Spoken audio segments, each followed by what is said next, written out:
नमोह बुद्धाय दोस्तों गौतम बुद्ध की एक और नई प्रेरणादायक कहानी को लेकर चलते हैं। दोस्तों, प्राचीन समय में विद्यार्थी गुरुकुल में रहकर ही पढ़ा करते थे। बच्चों को शिक्षा ग्रहण करने के लिए गुरुकुल में भेजा जाता था।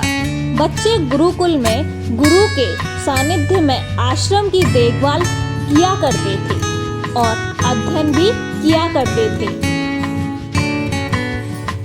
वरदराज को भी सभी की तरह गुरुकुल भेज दिया गया।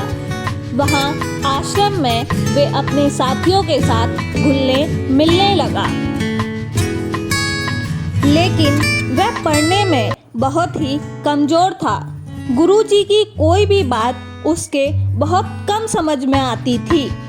इस कारण सभी के बीच वह उपहास का कारण बनता था। उसके सारे साथी अगली कक्षा में चले गए, लेकिन वो आगे नहीं बढ़ पाया। गुरुजी ने भी आखिर हार मानकर उससे बोला, बेटा वरदराज, मैंने सारे प्रयास करके देख लिए। अब यही उचित होगा कि तुम यहाँ अपना समय बर्बाद मत करो। अपने घर चले जाओ और घर वालों की काम में मदद करो। वरदराज ने भी सोचा कि शायद विद्या मेरी किस्मत में है ही नहीं, और भारी मन से गुरुकुल से घर के लिए निकल गया। दोपहर का समय था। रास्ते में उसे प्यास लगने लगी। इधर उधर देखने पर उसने पाया कि थोड़ी ही दूरी पर ही कुछ महिलाएं कुएं से पानी भर रही थी। वह कुएं के पास गया। वहाँ पत्थरों पर रस्सी के आने जाने के निशान बने हुए थे। तो उसने महिलाओं से पूछा, यह निशान आपने कैसे बनाए? तो एक महिला ने जवाब दिया, बेटे, यह निशान हमने नहीं बनाए हैं। यह तो पानी खींचते समय इस कोमल रस्सी के बार बार आने जाने से ठोस पत्थर पर भी ऐसे निशान बन गए हैं। वरदराज सोच में पड़ गया। उसने विचार किया कि जब एक कोमल सी रस्सी के बार बार आने जाने से एक ठोस पत्थर पर गहरे निशान पड़ सकते हैं, तो निरंतर अभ्यास से मैं विद्या ग्रहण क्यों नहीं कर सकता।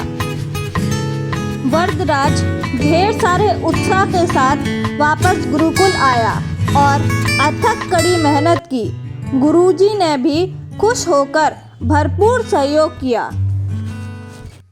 कुछ सालों बाद यही मंदबुद्धि बालक वरदराज आगे चलकर संस्कृत व्याकरण का महान विद्वान बना, जिसने लघु सिद्धांत कौमुदी, मध्य सिद्धांत कौमुदी, सार सिद्धांत कौमुदी, ग्रीवाण पदमंजरी की रचना की।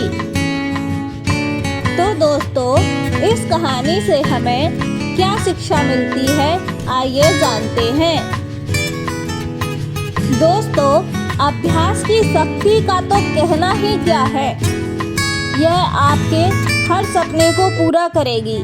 अभ्यास बहुत ज़रूरी है, चाहे वो खेल में हो या पढ़ाई में या किसी और चीज़ में। बिना अभ्यास के आप सफल नहीं हो सकते हो। अगर आप बिना अभ्यास के केवल किस्मत के भरोसे बैठे रहोगे, तो आखिर में आपको पछतावे के सिवा और कुछ नहीं हाथ लगेगा। इसलिए अभ्यास के साथ धैर्य, परिश्रम और लगन रखकर आप अपनी मंजिल को पाने के लिए जुट जाएं।